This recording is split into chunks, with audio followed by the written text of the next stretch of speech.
Sea buckthorn के बारे में, हमारे जो न्यूट्रोसिटिकल्स में एक बहुत ही बेहतरीन एक सीबकथॉर्न आया है। वैसे तो सीबकथॉर्न को सब ऐसा 200 से ज्यादा न्यूट्रिशनल एलिमेंट्स रहते हैं इसमें। इसकी वजह से आज इसकी न्यूट्रिशनल वैल्यू बहुत ज्यादा बढ़ गई है। और ये ऐसा नहीं कि ये अभी से, मतलब ये अभी पता चला है और अभी से ले रहे हैं, इसकी हिस्ट्री बहुत पुरानी है। तो पहले से इसकी यूजफुल कहाँ कहाँ पे होता था ये सबको पता था, लेकिन उसमें क्या क्या न्यूट्रिएंट्स है, क्या क्या कॉन्स्टिट्यूएंट्स है, ये हमें आज रिसर्च के बाद पता चला है। तो सीबकथॉर्न को कहा जाता है नेचुरल विटामिन ट्रेजर हाउस। मतलब ये नेचुरल विटामिन और इतने सारे उसमें गुणकारी विटामिन है जो मैं आपको आगे बताऊंगी। और उसको कहा जाता है source of nutrition and health care. मतलब ये न्यूट्रिशन में डेली इंटेक में ये कितना जरूरी है, इसके नाम से ही ये पता चलता है। ये एक तो एक वर्सेटाइल प्रॉपर्टीज है इसकी वजह से, और इसके जो केमिकल कंपोजिशन है, मतलब जो जो कॉन्स्टिट्यूएंट्स है, इसकी वजह से ये बहुत अलग बन जाता है। और ये प्लांट बेस्ड ऐसा एक सोर्स है ओमेगा फैटी एसिड्स का। तो मैं उसके बारे में भी आपको आगे बताऊंगी। ये डेली डाइट में रखते हैं लोग, जहाँ पे ये उत्पादित होता है वहां पे वो डेली डाइट में रहता है।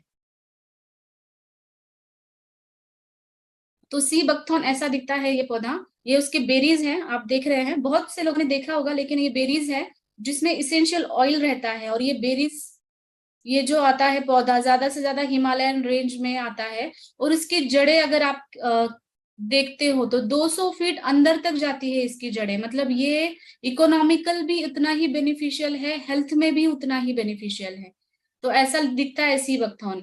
तो सी बकथॉर्न का मैंने कहा कि हिस्ट्री में, जैसे कि 8th सेंचुरी में एक टिबेटन मेडिकल क्लासिक की बुक है, उसका सोमरत्स नाम है, उसमें ये इसकी प्रॉपर्टीज बताई गई है। और हिस्ट्री में ये तब से जाना जाता है। इसका जो उपयोग है जो ट्रेडिशनली होता है वो डाइजेशन के ऊपर है, पेट की जो गैस्ट्रिक प्रॉब्लम्स है उसके ऊपर, और हार्ट के लिए अच्छा है, लिवर के लिए अच्छा है, और स्किन के लिए अच्छा है। ये बातें जानकारी उनको पहले से थी, इसलिए वो तब से यूज होता आ रहा है।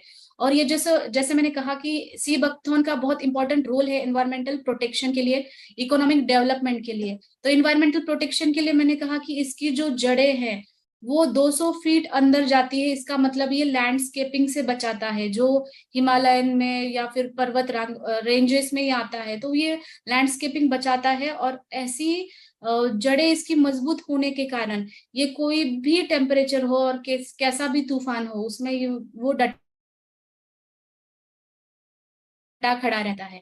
तो ये सी बकथॉर्न का इन्वायरमेंटल प्रोटेक्शन ये है। इकोनॉमिक डेवलपमेंट में भी ये बहुत फायदा देता है, क्योंकि सी बकथॉर्न हमारे इंडिया में पाया जाता है तो इंडिया की इकोनॉमी उससे ज्यादा बढ़ रही है आजकल। क्योंकि अभी उसके ऊपर रिसर्च बहुत सारे हो रहे हैं। ट्रेडिशनली वो लोग यूज करते ही थे, लेकिन अभी रिसर्च के बाद उसका जो डिमांड है बहुत बड़ा है। तो इकोनॉमिक डेवलपमेंट हमारा इंडिया का वो भी बहुत अच्छे से हो रहा है इसकी वजह से। तो इसके लिए इंटरनेशनल सी बकथॉर्न एसोसिएशन, ये संस्था डेवलप की गई 1999 में बाई चाइना, कनाडा और अदर जो कंट्रीज है, रशिया, जर्मनी, ये सारी कंट्रीज ने मिलकर ये एसोसिएशन ऑर्गेनाइज की, जिससे ये प्रोटेक्शन करते हैं। और ये सी बकथॉर्न के जो गुणधर्म है जो लोगों की तरफ वो कैसे जाए उसके ऊपर ये काम करते हैं। तो सी बकथॉर्न मैंने कहा कि हमारे इंडिया में भी, एशिया में, यूरोप में, नॉर्थ साउथ अमेरिका में भी पाया जाता है। रशिया में ऐसा है कि जब एस्ट्रोनॉट्स 1960s के एरा में एस्ट्रोनॉट्स जब जाते थे, ज्यादा से ज्यादा ऐसा लगता था ना कि एस्ट्रोनॉट्स को भेजना चाहिए बाहर का, हमें देखना चाहिए, तो वहां पे एस्ट्रोनॉट्स को इन लोगों ने एक एनर्जी बूस्टर करके, रशियन लोगों ने सी बकथॉर्न का एक फूड सप्लीमेंट उनके साथ दिया था, ताकि उनकी एनर्जी बरकरार रहे स्पेस में भी अगर वो जाते हैं। तो रशिया में भी वो पहले से यूज होता आ रहा है, मतलब 1960 1950 वहां तब से ये यूज होता आ रहा है। और सी बकथॉर्न अभी तो सबको पता है कि एक तो हार्ट के लिए अच्छा है, सिर्फ यही एक बात सबको पता है, और उसकी वजह से बहुत सारे इस्तेमाल होता है। लेकिन हार्ट के साथ ये बाकी चीजें भी कैसे हमें उपयोग देगा मैं बताऊंगी आज। तो सी बकथॉर्न का मेन ये आप 3 पॉइंट्स नोट कर सकते हैं। एंटीऑक्सीडेंट है, rich source of omega fatty acids है, 3679 7 जो होता है ओमेगा फैटी एसिड वो बहुत ही रेयर है। और प्लांट बेस में सिर्फ सी बकथॉर्न ही ऐसा है जहां पे ये मिलता है। तो ओमेगा फैटी एसिड्स हमारे लिए बहुत जरूरी है। क्योंकि अगर हार्ट की हेल्थ हमें अच्छी रखनी है, अगर अभी आपको हार्ट डिसीज नहीं है, लेकिन आगे जाके आजकल की स्ट्रेसफुल लाइफस्टाइल से या फिर कोलेस्ट्रॉल बन रहा है, अच्छा कोलेस्ट्रॉल बहुत कम होता है लोगों के अंदर, बुरा कोलेस्ट्रॉल बढ़ा हुआ रहता है, तो इन केसेस में ओमेगा फैटी एसिड्स हमें कितनी जरूरी है ये इंपॉर्टेंट है। और ओमेगा फैटी एसिड्स का बस हार्ट के लिए ही जरूरी नहीं, बाकी ओवरऑल कंडीशंस पे भी बहुत जरूरी है। और ये इंस्टेंट एनर्जी बूस्टर है, हमारे जो सेना के जवान हैं उनको इसका जूस दिया जाता है, क्योंकि ये इंस्टेंट एनर्जी देता है, इसकी वजह से उनके डेली लाइफ में इसको इंक्लूड किया गया है। मेन उसका जो न्यूट्रासिटिकल्स में आता है, तो विटामिन और मिनरल्स की बात तो होनी चाहिए, क्योंकि विटामिन और मिनरल्स जो हमें रोज खाने में नहीं मिलती, अगर हम भी खा भी रहे हैं तो अडल्ट्रेशन की वजह से, या फिर कुछ पोषक आहार हमें नहीं मिलता, जो भी खा रहे हैं उसमें पेस्टिसाइड्स होता है, या फिर पोषण उतना अच्छे से नहीं होता, तो उसकी वजह से हमें ये न्यूट्रासिटिकल्स हमारे डाइट में शामिल करने चाहिए रोज के रोज।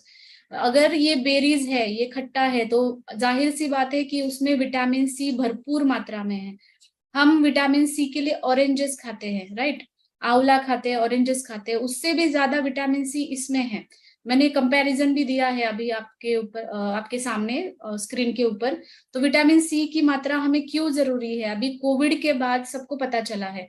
कोविड में हम जब भी जाते थे तो एक विटामिन सी की टैबलेट हर एक डॉक्टर हमें देते थे, क्योंकि विटामिन सी हमारी इम्यूनिटी बूस्टिंग के लिए बहुत इंपॉर्टेंट है। और जो सेल्स डीजनरेट हुई है उसको रीजनरेशन के लिए विटामिन सी इंपॉर्टेंट है। तो विटामिन सी की इंपॉर्टेंस उससे ज्यादा बड़ी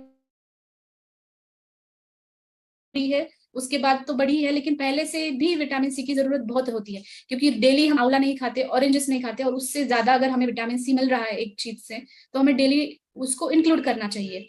और साथ ही में उसमें इसमें विटामिन ए भी है। विटामिन ए सबको पता है वो कि वो आंखों के लिए कितना जरूरी है। आजकल आंखों की बीमारियां छोटे बच्चों से लेकर बड़ों तक बहुत जल्दी से दिखाई दे रही है। आंखों की डीजनरेशन है, या फिर विजन लॉस है, ब्लड विजन है, बहुत लोगों को दिखाई दे रहे हैं। तो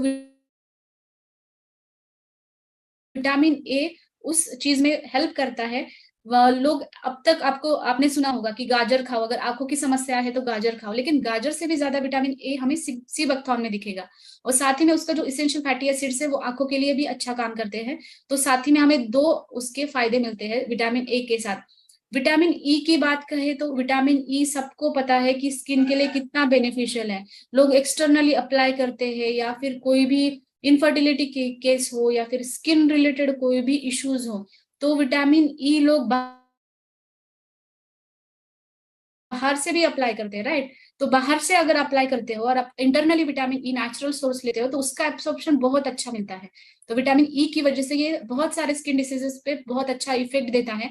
मैंने मेरे प्रैक्टिस में देखा है, मतलब मैं भी प्रिस्क्राइब करती हूँ, आप में से भी बहुत सारे लोग प्रैक्टिस में ये यूज करते होंगे कि स्किन डिसीजेस आ रहा है, तो आपने सी बकथॉर्न दिया और उसका रिजल्ट भी बहुत अच्छे से मिल जाता है। साथ ही में विटामिन B6, B1, B12 भी इसमें है। तो ये तो सारी चीजें जरूरी है, क्योंकि हमारे नर्व्स के ऊपर, मसल्स के ऊपर ये विटामिन बहुत जरूरी रहते हैं। साथ ही मिनरल्स हमें यूजफुल होते हैं हमारे टिश्यूज अच्छे से बनने के लिए। आयुर्वेद में कहा है शीर्यते तत् शरीरम, मतलब रोज ये शरीर की झीज होती रहती है, हमारा डीजनरेशन होता है, नए पुराने पेशीज मर जाते हैं, नए पेशीज जिंदा होते हैं। अगर ये प्रोसेस अच्छे से नहीं होती है, सिर्फ पेशी मर जाने की प्रोसेस रहने लगती है, तो एजिंग बहुत जल्दी होता है। तो नए टिश्यूज तैयार होना कितना इंपॉर्टेंट है वो हमें मिनरल्स की वजह से मिलता है, जिससे इसमें फास्फोरस, आयरन, मैग्नीशियम, ये मिनरल्स है इसकी वजह से। कार्बोहाइड्रेट्स है, कैरोटिनॉइड्स है जो आंखों के लिए बहुत अच्छा है। फिनोलिक कंपाउंड जो है वो हमारे डायबिटीज, ब्लड प्रेशर, हार्ट के लिए बहुत अच्छा काम करता है। ओमेगा फैटी एसिड्स भी इन्फ्लामेशन है कहीं पे, या फिर एंटीऑक्सीडेंट का काम करता है। बाकी इसमें मैंने लिस्ट दी है, इसमें क्या क्या है एंटीऑक्सीडेंट, ये कैसा काम करता है, और जो जो इसमें है, फॉलिक एसिड भी है। तो ये शरीर का न्यूट्रिशन के साथ में प्रोटेक्शन भी करता है।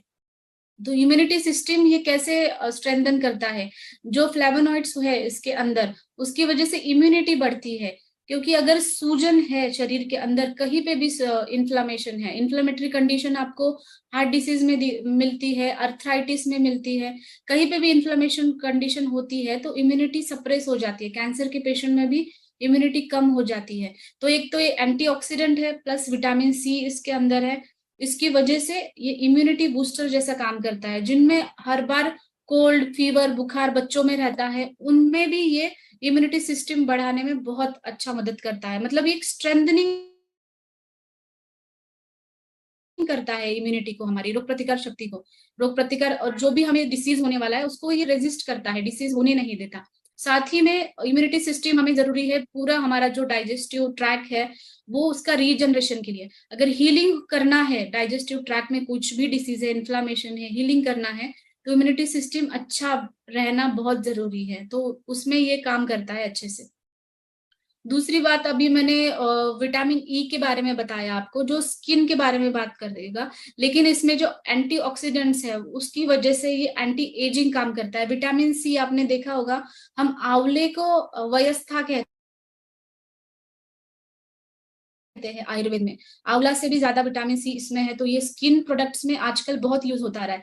मतलब लोग इंटरनली लेने से ज्यादा वो स्किन प्रोडक्ट्स यूज करते हैं, बाहर से लगा लेते हैं, बर्न्स हुआ तो उसका क्रीम लगा लिया या फिर ऑयल लगा लिया, ऐसी चीजें करते हैं। लेकिन आप इंटरनली लेते हो तो हीलिंग वो अंदर से होता है। तो मैंने कुछ डिसीजेस की लिस्ट दी है जिसमें ये काम करता है। सोराइसिस में है, एक्जिमा में है, ल्यूपस में है, ये बहुत अच्छे से काम करता है।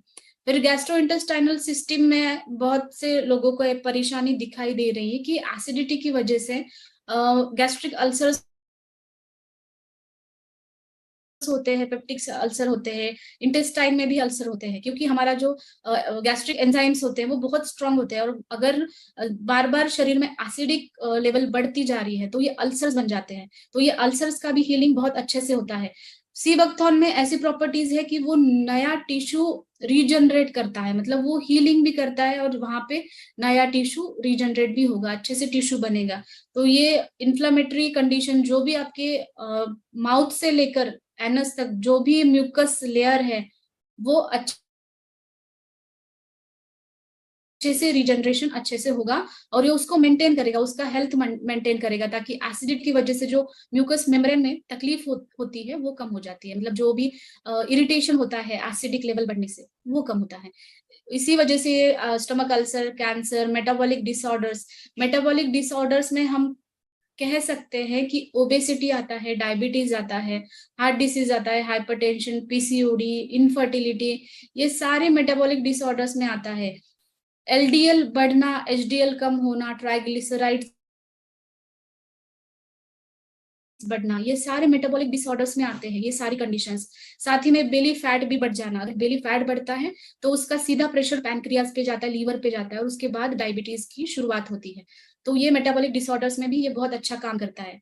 तो हम अभी, तो ये एंटीऑक्सीडेंट कैसे काम करता है, उसके अंदर जो फ्लावोनॉइड्स है इसकी वजह से एंटीऑक्सीडेंट एंड एंटी प्रोलिफरेटिव, मतलब क्या होता है, जो भी हमारे कैंसर में हम देखा जाता है कि कैंसर में प्रोलिफरेशन होता है, मतलब नॉर्मल सेल ग्रोथ वो नहीं होके जो एबनॉर्मल सेल्स होते हैं, जो भी अच्छी पेशियां नहीं होती है वो बढ़ती जाती है, प्रोलिफरेशन होता रहता है उसका। तो ये एंटी प्रोलिफरेटिव है, इसका मतलब ये कैंसर की जो सेल ग्रोथ है उसको रोकता है। इसकी वजह से ये पॉलीफेनॉल्स जो कंटेंट है इसमें का, ये बहुत यूजफुल रहता है। साथ ही में फैटी एसिड्स भी ये यूज होता है। एक तो स्किन के अंदर म्यूकस मेम्ब्रेन, जो मैंने पहले बताया, जो हमारे पूरा गैस्ट्रोइंटेस्टाइनल ट्रैक है उसके अंदर जो म्यूकस मेम्ब्रेन रहती है, तो उसका भी हेल्थ मेंटेन करने में ये इंपॉर्टेंट है। फैटी एसिड कार्डियोवास्कुलर डिसीजेस भी कम करने में इस्तेमाल होते हैं। और फाइटोस्टेरॉल्स जो है वो भी एक इम्पॉर्टेंट है कंपोनेंट, जो हमारे हार्ट हेल्थ के लिए अच्छा काम करता है। साथ ही में हम डायबिटीज का जो है इसमें इंसुलिन सिक्रीशन अच्छे से करता है, इम्प्रूव करता है, क्योंकि अगर इंसुलिन की कमी हो जाती है तो इंसुलिन हमें इंजेक्शन बाहर से लेना पड़ता है, या फिर ब्लड शुगर लेवल एकदम से हाई हो जाता है। इंसुलिन सेंसिटिविटी भी देखने को मिलती है बहुत डायबिटीज कंडीशन में। तो डायबिटीज के पेशेंट में अगर शुगर कंट्रोल करने में ये मदद करेगा, लेकिन म्यूकस मेम्ब्रेन भी है उनका, जैसे कि डायबिटिक की कंडीशन में हम देखते हैं कि उनको वुंड्स ज्यादा होती है, या फिर उनके नर्व्स जो है, साथ ही में आगे जाके उनका हार्ट डिसीजेस भी होने के चांसेस होते हैं, क्योंकि उनके कंडीशन में इन्फ्लामेशन रहता है, सूजन रहती है शरीर के अंदर कहीं ना कहीं। तो ये उसका अच्छा इफेक्ट देता है। साथ ही में हमारे लीवर के हेल्थ के लिए भी अच्छा है। लीवर के हेल्थ में क्यों अच्छा है, अब मैं आपको समझाऊंगी कि हम जो भी खाना खाते हैं तो हम तीनों चीज लेते हैं, कार्बोहाइड्रेट, प्रोटीन्स और फैट। कार्बोहाइड्रेट्स हमें एनर्जी के लिए जरूरी है, प्रोटीन्स हमें सेल ग्रोथ के लिए जरूरी है, और फैट्स हमें जो प्रोटेक्शन होता है, हमारे जो वाइटल ऑर्गन्स है जैसे कि हार्ट है, ब्रेन है, लंग्स है, लीवर है, ये जो भी ऑर्गन्स है उसके प्रोटेक्शन के लिए हमें फैटी एसिड्स बहुत जरूरी है। और लीवर का काम है मेटाबॉलिज्म करना, ये तीनों जो भी हम खा रहे हैं उसका मेटाबॉलिज्म लीवर करता है। तो अगर लीवर का मेटाबॉलिज्म फंक्शन ही डिस्टर्ब हो जाता है, और वो फंक्शन डिस्टर्ब हो जाता है जब हमारा एलडीएल बढ़ता है, मतलब जो बैड कोलेस्ट्रॉल होता है वो बढ़ता है, तब ये मेटाबॉलिज्म फंक्शन डिस्टर्ब होने लगता है, और उसके बाद में बाकी हाइपर कोलेस्ट्रोमिया ऐसी कंडीशन मिलती है, ट्राइग्लिसराइड्स बढ़ते हैं, टोटल कोलेस्ट्रॉल बढ़ता है। तो लीवर का ये फंक्शन अच्छा रहना बहुत इंपॉर्टेंट है। एक तो ये लिपिड मेटाबॉलिज्म, जो भी मेटाबॉलिज्म है वो अच्छे से करेगा। साथ ही में विटामिन ई है, कैरोटीनॉइड्स है, एंटीऑक्सीडेंट है। अगर हेल्दी फैट आप खा रहे हो तो जाहिर सी बात है कि आपके बैड फैट्स कम हो रहे हैं शरीर के अंदर। तो जितना आप हेल्दी फैट लोगे, शरीर को हेल्दी फैट दोगे, उतना ही आपके बैड फैट्स कम होते रह जाएंगे। आंखों के लिए बहुत अच्छा है। साथ विटामिन ई के वजह से तो है ही, लेकिन बीटा कैरोटीन है, विटामिन ए है, इसकी वजह से ये आंखों के लिए बहुत अच्छा है। आजकल स्क्रीन टाइमिंग बहुत ज्यादा बढ़ गया है, बड़ों के लिए भी, और बच्चे भी मोबाइल देखना या फिर लैपटॉप पे ज्यादा देर स्टडीज की वजह से भी आंखों में ड्राई सिंड्रोम बढ़ गया है। ये देखा, आपको ये फोटो दिख रही है, इसमें नॉर्मल आए हैं, और ये देखिए जैसे ड्राई बन गया है यहाँ पे आए। तो ड्राई डायरेक्टली ऐसा नहीं बनता, शुरू शुरू में आपको पहले लाल रेडनेस दिखेगा, फिर इचिंग होगी, फिर आंखों से पानी आएगा। ये सिम्टम्स दिख रहे हैं तो इन कंडीशन में आपको सीबकथॉर्न लेना जरूरी है। और साथ ही में जो डायबिटिक की कंडीशन में दिखाई देता है रेटिनोपैथी, उनकी कंडीशन में भी ये बहुत इंपॉर्टेंट है। तो एप्थेल्मोलॉजी में कोई भी आई की रिलेटेड डिसीजेस है या फिर विजन कम है, इनके केसेस में सीबकथॉर्न बहुत अच्छा काम करता है। और दूसरा बात है, इसमें जो फैटी एसिड्स है या फिर लेसिथिन है, उसकी वजह से ये हमारे हेयर्स डैमेज जो होते हैं, हार्श शैम्पूज यूज करना या फिर लाइफस्टाइल है, शरीर में पित्त दोष बढ़ना, कारण तो बहुत सारे हेयर फॉल के। तो हेयर फॉल में भी ऐसा होता है कि हेयर डेंसिटी कम होती है, उसकी जो शाइनिंग है, इलास्टिसिटी है, वो कम होती है। तो ये सीबकथॉर्न अगर डाइट में डेली इंक्लूड करेंगे तो ये इलास्टिसिटी भी बढ़ेगा, और ये जो हर एक हेयर फॉलिकल की जो डेंसिटी है वो बढ़ाता है। ये डैमेज्ड हेयर है और ये नॉर्मल हेयर है, तो यहाँ से यहाँ तक ये बढ़ा देता है, क्योंकि इसमें जो फैटी एसिड्स है, इसेंशियल ऑयल्स है, ये पूरे हमारे बालों के लिए अच्छे से काम करते हैं। साथ ही में हम ऐसा एक फूड हमारे पास में है, इसको हम सुपर फूड ही कह सकते हैं, क्योंकि इसमें पॉली अनसैचुरेटेड और मोनो अनसैचुरेटेड दोनों फैट्स एक ही चीज से हमें मिलते हैं। ऐसी प्लांट बेस्ड सोर्स में तो सिर्फ सीबकथॉर्न एक ही ऐसा है कि जिसमें से हमें ये दोनों अच्छे फैट्स हमें मिल रहे हैं। और सब लोग सोचते होंगे कि फैट क्यों लेना है, फैट इसलिए लेना है कि शरीर में रूखापन ना आए, और अच्छे फैट शरीर के जो भी हमारे वाइटल ऑर्गन्स है उसका जो मूवमेंट होता है नॉर्मल, जैसे कि लंग्स का जो नॉर्मल मूवमेंट है, हार्ट का पंपिंग का मूवमेंट है, वो अच्छे से होने के लिए वहां पे इलास्टिसिटी या फैट्स रहना बहुत जरूरी है। तो इसलिए हमें शरीर में हेल्दी फैट्स लेना इंपॉर्टेंट है। शरीर में अगर ड्राइनेस बढ़ती है तो हमारे नसों को भी वो रूखापन लाता है, और उसके बाद वो अल्जाइमर्स है, पार्किंसंस है, या फिर याददाश्त कमजोर होना, ये सारी डिसीजेस, डिजेनरेशन डिसीजेस वो दिखती है। तो ये डिप्रेशन और एंजाइटी में ऐसे तरीके से काम करता है, क्योंकि जो फैटी एसिड्स है ओमेगा 3, 6, 7, 9, ये हमारे ब्रेन के ऊपर बहुत अच्छा काम करते हैं। बहुत सारे लोग ये एंटी डिप्रेसेंट होने की वजह से, या फिर हार्ट के लिए या ब्रेन की हेल्थ के लिए अच्छा होने की वजह से, जिनको भी ज्यादा ब्रेन का काम होता है, मतलब जो भी स्ट्रेसफुल लाइफ में रहते हैं, वो लोग ओमेगा फैटी एसिड की कैप्सूल रोज डाइट में इंक्लूड करते हैं। लेकिन ओमेगा फैटी एसिड्स के साथ हमें बाकी भी ये विटामिन, मिनरल्स और बाकी कंस्टिट्यूएंट्स मिल रहे हैं, तो सीबकथॉर्न उसमें बहुत अच्छा ऑप्शन है। फिश ऑयल का भी एक ओमेगा फैटी एसिड का कैप्सूल मिलता है बाहर, लेकिन हम ये नहीं कह सकते वो एब्सॉर्ब कैसे होता है अंदर जाके, क्योंकि ये प्लांट बेस्ड जो होता है तो ये एब्सॉर्प्शन बहुत जल्दी से होता है जितना एनिमल बेस्ड होता है। तो उससे अच्छा हम प्रिफर करते हैं कि हम प्लांट बेस्ड ही ज्यादा से ज्यादा यूज करें। बच्चों में भी ये दिखता है कि अटेंशन डेफिसिट, ये हाइपर एक्टिविटी डिसऑर्डर बच्चों में बहुत दिखता है। बच्चे चिड़चिड़े हो जाते हैं, किसी की बात नहीं सुनते, या फिर वो हाइपर एक्टिव होते हैं। इन कंडीशन में सीबकथॉर्न बहुत अच्छे से काम करता है, और साथ ही में कैंसर का रिस्क कम कर देता है। Omega 3 fatty acids antioxidant vitamin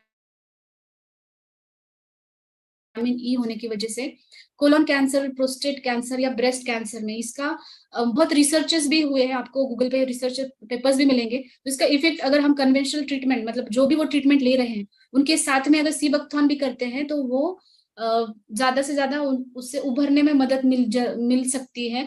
और साथ ही में अगर आपकी फैमिली हिस्ट्री में कैंसर के पेशेंट्स हैं तो उसके प्रिवेंशन के लिए भी हम अगर ये हमारे डाइट में इंक्लूड करते हैं तो बहुत फायदा देता है। एंटी हाइपरलिपिडीमिया मैंने पहले बताया कि कोलेस्ट्रॉल ये कैसा कम करता है। तो अभी आपको ये जो इमेज दिख रही है ये आर्टरी की इमेज है, जो हमारे बहुत सारे पूरा शरीर में ये जाल रहता है आर्टरीज का। तो ये आर्टरीज में आपको दिख रहा है एलडीएल है। एलडीएल जो होता है वो बैड कोलेस्ट्रॉल होता है। कभी भी आपने लिपिड प्रोफाइल किया होगा, आपके घर में भी किसी ने किया होगा, तो आपको उसमें वो दिखता है कि एलडीएल कितना है, एचडीएल कितना है, ट्राइग्लिसराइड्स कितने हैं। तो ये एलडीएल होता है बैड कोलेस्ट्रॉल, एचडीएल होता है गुड कोलेस्ट्रॉल फॉर हार्ट। ठीक है। और ये जो दिख रहा है एथेरोस्क्लेरोटिक प्लाक्स है। अगर प्लाक्स ये जमा रहते हैं, कोलेस्ट्रॉल, बैड कोलेस्ट्रॉल बढ़ता है, टोटल कोलेस्ट्रॉल या ट्राइग्लिसराइड्स भी बढ़ते हैं, तो हमारे जो आर्टरीज है उसके अंदर ये ब्लॉकेज पैदा करता है। ये ब्लॉकेज जस्ट शुरुआत हुई है इसकी ब्लॉकेज की, ये प्लाक दिख रहा है आपको, तो ये पूरा भर जाएगा और वहां पे ब्लॉकेज होंगे। तो हार्ट के पेशेंट में आपने सुना होगा कि 90% ब्लॉकेज है, 80% ब्लॉकेज है, 95% ब्लॉकेज है। तो ये ब्लॉकेज ऐसे बनता है। अगर आपका कोलेस्ट्रॉल लेवल बढ़ती रहेगी, टोटल कोलेस्ट्रॉल की, और उसमें भी एचडीएल कम होता है, एचडीएल जो है वो हमारा बैड कोलेस्ट्रॉल यहाँ पे बनने नहीं देता और ब्लड सर्कुलेशन अच्छा करता है। तो ये कंडीशन जो है, इन कंडीशन में बहुत इंपॉर्टेंट है हमें ये ओमेगा फैटी एसिड्स भी लेना और ये सीबकथॉर्न भी साथ में लेना। तो इसमें ऐसा ये काम करेगा। साथ में एंटी ओबेसिटी एक्टिविटी ये कैसा करता है, क्योंकि जो भी पॉलीसेकेराइड्स है वो हमारे शरीर में बैड फैट्स जो सैचुरेट होते हैं शरीर के अंदर उसको बाहर निकालने में मदद करता है। अगर बैड फैट्स बाहर जाते हैं, उसका एक्यूमुलेशन नहीं होता, तो ये एंटी ओबेसिटी भी काम करता है। और मैंने कहा कि एक मेटाबॉलिक डिसऑर्डर में आ जाता है ओबेसिटी, एक डिसीज। और जो बेली में जो फैट होता है वो भी मेटाबॉलिक डिसीजेस में आगे जाके, जैसे पीसीओडी है, डायबिटीज है, उसके ऊपर वो परिवर्तन रहता है। तो अगर ओबेसिटी भी बढ़ती है तो ये चीजें होने की रिस्क ज्यादा होती है। साथ ही में ये ब्लड शुगर लेवल भी कम करता है। कार्डियोवेस्कुलर डिसीजेस में ये तो काम करेगा, लेकिन फ्लेवोनॉइड्स जो है उसके हार्ट मसल्स, हार्ट जो बना हुआ है पूरा मसल से बना हुआ है, तो हार्ट की पंपिंग होना भी बहुत जरूरी है। पंपिंग के लिए उसको गुड फैट्स मिलना भी जरूरी है। तो ये फ्लेवोनॉइड्स जो है वो कार्डियक रिदम, जो हार्ट बीट सुनाई देते हैं, वो नॉर्मल रखने में, और मसल, हार्ट का जो मसल कॉन्ट्रैक्शन है वो भी अच्छे से रखने में बहुत मदद करते हैं। साथ ही में ये एंटी इन्फ्लेमेटरी है, तो इन्फ्लेमेटरी कंडीशंस होती है हार्ट में बहुत सारे पेशेंट्स को, तो वो भी ये कम करती है। एलडीएल का तो पहले स्लाइड में मैंने बताया कि ये एलडीएल कम करता है, इसकी वजह से ये ब्लॉकेजेस प्रिवेंट करता है।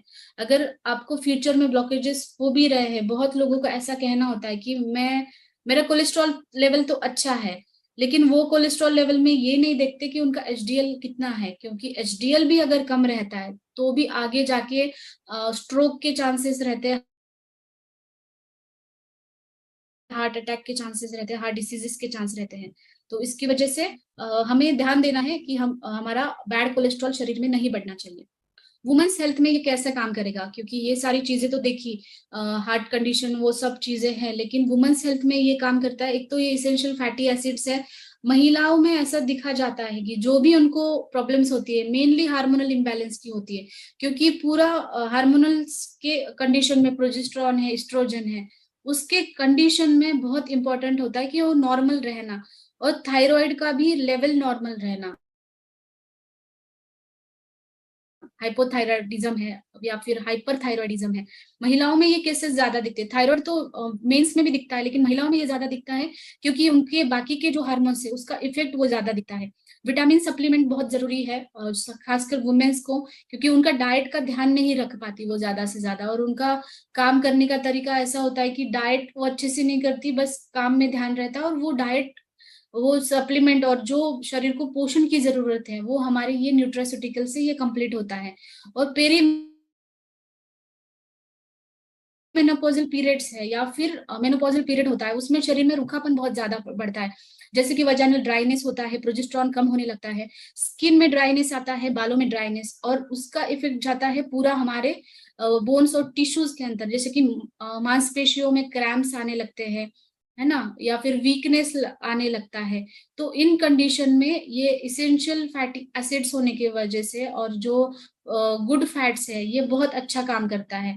और इनफर्टिलिटी के केसेस में भी, क्योंकि इसमें विटामिन ई है, इनफर्टिलिटी के केसेस में आपने देखा होगा कि विटामिन ई डॉक्टर्स प्रिस्क्राइब करते हैं, दोनों को, मेल और फीमेल दोनों पार्टनर्स को वो प्रिस्क्राइब करते हैं, लेकिन विटामिन ई के साथ में जो इसमें जो एक्टिव कंस्टिट्यूएंट्स है, ओमेगा 3, 6, 7, 9 फैटी एसिड्स है, वो भी बहुत इंपॉर्टेंट होते हैं इन्फ्लेमेटरी कंडीशंस में। डिसमेनोरिया में जिनको पीरियड्स के वक्त तकलीफ होती है, तो ऐसा होता है कि एंडोमेट्रियोसिस की वजह से भी ये हो सकता है। एंडोमेट्रियोसिस मतलब जो गर्भाशय के अंदर जो स्तर रहता है वहां पे सूजन रहती है, तो वो सूजन अगर कम होती है तो उसके बाद उनको जो पीरियड्स के वक्त तकलीफ होती है वो भी ये कम करेगा। तो ये वुमेन्स हेल्थ में भी बहुत अच्छा इफेक्टिव है। और बात आती है बच्चों के बारे में, तो बच्चों में ऐसा देखने को मिलता है हमें, मुझे डाउट्स भी आते हैं बहुत लोगों के कि सिबकथन बच्चों में देना चाहिए या नहीं। तो बच्चों में हम ये दे सकते हैं, एकदम सेफ डोज है, क्योंकि ये एक प्लांट बेस है, और जैसे इसके जैम्स, जूसेस, ये डेली लोग इनटेक करते हैं इसका, तो ये अच्छा फूड सप्लीमेंट है बच्चों के लिए भी और सारे एज ग्रुप्स के लिए भी। तो एक की नोट है यहाँ पे, मैंने उसके सारे जो प्रॉपर्टीज है वो लिखी है। पेन रिलीफ में है, टिश्यू रीजनरेशन में, इम्यून सिस्टम बढ़ाने में, प्रोटेक्शन अगेंस्ट कैंसर, कैंसर को रोकने में, और जो भी कैंसर पेशेंट है उनको उनसे उभरने में ये मदद करेगा, सूजन कम करने में। और ये एंटी कैंसर प्रॉपर्टीज इसकी प्रूवन है, एक रिसर्च पेपर है उसका, अगर आपको लिंक चाहिए तो मैं दे भी दूंगी। उसमें ये कैंसर की इसकी एक्टिविटी प्रूवन है, क्योंकि ये कैसा करता है, सेल साइकिल अरेस्ट करता है, मतलब जो भी ग्रोथ हो रही है उसको वो अरेस्ट करेगा, एंटी प्रोलिफरेशन है, वो ग्रोथ को कम करेगा, इम्यूनिटी सिस्टम अगर बढ़ती है अच्छे से कैंसर पेशेंट की, तो जाहिर सी बात है उनको उभरने में बहुत जल्दी से, और जो भी कन्वेंशनल थेरेपी का इफेक्ट शरीर के अंदर पड़ता है उनकी, तो वो भी कम होने लगता है। तो ये एंटी कैंसर प्रॉपर्टीज इसकी वजह से ये सी बकथान की है। ओके, थैंक यू, आपने अच्छे से सुना सुन